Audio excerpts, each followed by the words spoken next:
그때 베드로가 나와 이르되 주여 형제가 내게 죄를 범하면 몇 번이나 용서하여 주리이까? 7번까지 하오리이까? 예수께서 이르시되 내게 이르노니 7번뿐 아니라 7번을 70번까지라도 할지니라. 그러므로 천국은 그 종들과 결산하려 하던 어떤 임금과 같으니 결산할 때에 10,000달란트 빚진 자 하나를 데려오매 갚을 것이 없는지라. 주인이 명하여 그 몸과 아내와 자식들과 모든 소유를 다 팔아 갚게 하라 하니 그 종이 엎드려 절하며 이르되 내게 참으소서 다 갚으리이다 하거늘 그 종의 주인이 불쌍히 여겨 놓아 보내며 그 빚을 탕감하여 주었더니 그 종이 나가서 자기에게 100데나리온 빚진 동료 한 사람을 만나 붙들어 목을 잡고 이르되 빚을 갚으라 하며 그 동료가 엎드려 간구하여 이르되 나에게 참아 주소서 갚으리이다 하되 허락하지 아니하고 이에 가서 그가 빚을 갚도록 옥에 가두거늘 그 동료들이 그것을 보고 몹시 딱하게 여겨 주인에게 가서 그 일을 다 알리니 이에 주인이 그를 불러다가 말하되 악한 종아 내가 빌기에 내가 내 빚을 전부 탕감하여 주었거늘 내가 너를 불쌍히 여김과 같이 너도 내 동료를 불쌍히 여김이 마땅하지 아니하냐 하고 주인이 노하여 그 빚을 다 갚도록 그를 목졸들에게 넘기니라. 너희가 각각 마음으로부터 형제를 용서하지 아니하면 나의 하늘 아버지께서도 너희에게 이와 같이 하시리라. 할렐루야, 목요일입니다. 여러분, 오늘 한계가 없는 그 용서에 대해서 함께 나눌 텐데, 어제 본문 속에서 두세 사람이 모인 그곳에 나도 그들 중에 있느니라. 땅에서 합심하여 무엇이든지 구하며 하늘에 계신 내 아버지께서 그들을 위하여 이루신다. 이렇게 말씀하셨던 그 구절들을 기억하세요. 잃은 양을 찾기 위해서. 그것으로 이어지는 내용들입니다. 그것이 맨 처음에는 뭘 하라고 했어요? 권고. 혼자 안 되면 2사람, 3사람 같이 가고 또 교회로 권고를 해라. 그것을 위해서 교회가 기도를 해야 되고 두세 사람이 모인 그곳에 내가 너희와 함께 하겠다라고까지도 말씀하신 거예요. 그런데 지금 베드로가 주여 형제가 내게 죄를 범하면 몇 번이나 용서하여 주리이까? 7번 하오리이까? 베드로도 어떤 자기 나름대로의 최대치를 말하는 거죠. 인간으로서 할 수 있는 최대치. 근데 예수님께서는 7번뿐 아니라 이건 말도 안 되는 거고 7번을 70번까지 하래요. 이건 사실상 무한대라고 말할 수 있죠. 무한대.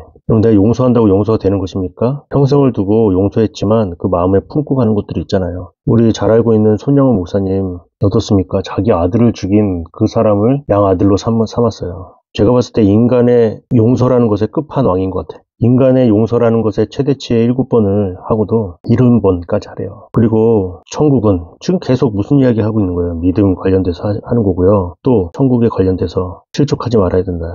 실족하지 말고 용서, 기도와 용서까지 왔잖아요. 예수님께서 지금 용서에 관련돼서 베드로하고 말씀하시고 바로 천국 이야기를 또 들어간 거예요. 어떤 임금과 같다. 결산할 때 10,000달란트요. 이거는 10,000달란트 말이 됩니까? 10,000달란트요. 10,000달란트 말이 안 돼요. 10,000달란트.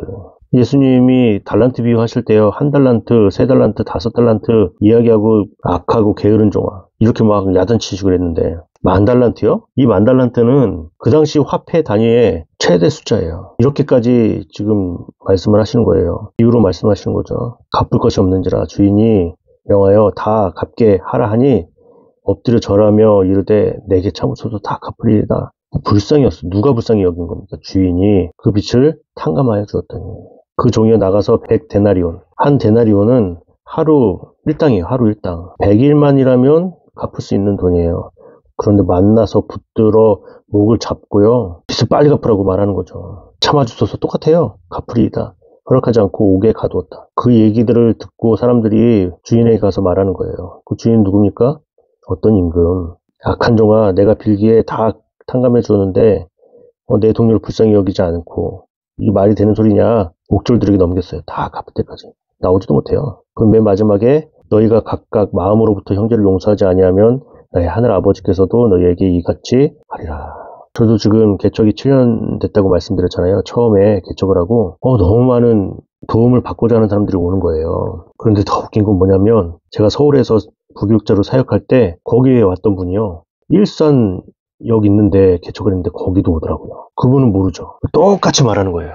토시 하나 틀리지 않게 똑같이 말해요. 그래서 처음 보는 척 하면서 말씀을 다 들었죠. 그 얼마를 드렸어요. 그랬더니 자주 오시는 거예요. 그래서 안 되겠다 싶어서 말씀을 드렸어요. 제가 서울에서 이렇게 사역을 할 때에도 그때도 만나뵌 적이 있다. 똑같이 말씀하시면 제가 어떤 마음이 들겠습니까? 안타깝고 돕고 싶은 마음이 아니라 오히려 그 반대의 마음이 들지 않겠습니까? 그렇게 말했어요. 그랬더니 그분이 이해가 된다는 거예요. 그럴 수 있겠네요 하면서 사실은 뭐 이제 그 두 번째 속사정을 이야기하는 거죠. 이래서 그랬었다. 제가 개척하고 뭐 많은 물질이 있는 게 아니기 때문에 식사를 하고 싶으시거나 드시고 싶은 것이 있으면 뭐 라면이라도 제가 이렇게 끓여드릴 수 있다. 그 소문을 듣고요. 여러 명이 오시더라고요. 그 친구분들이든지 아는 사람들이 거기 가면 라면 끓여주고 잘해준다. 그것도 저에게 이제 일이 되고 좀 어떻게 스트레스가 되더라고요. 불쌍히 여긴다. 긍휼히 여긴다. 이 안에서도 어떤 지혜로움들이 있어야 되겠다라는 생각도 들기도 하고요. 그런데 이 말씀을 들으면 불쌍히 여겨서 만 달란트 빚진 자들을 탕감해준 그 주인 임금처럼 그런 모습이 있어야 되지 않나. 교회라면 이런 생각들을 해보게 돼요.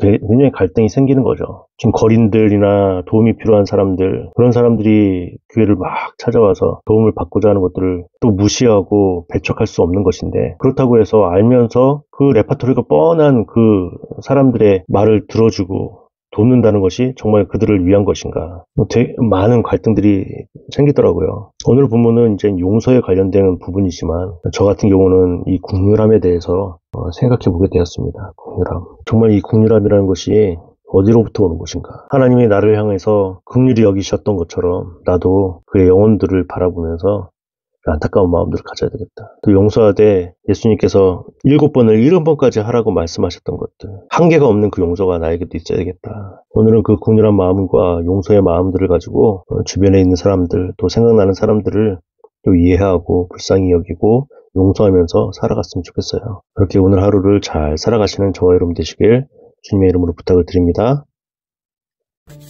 구독, 좋아요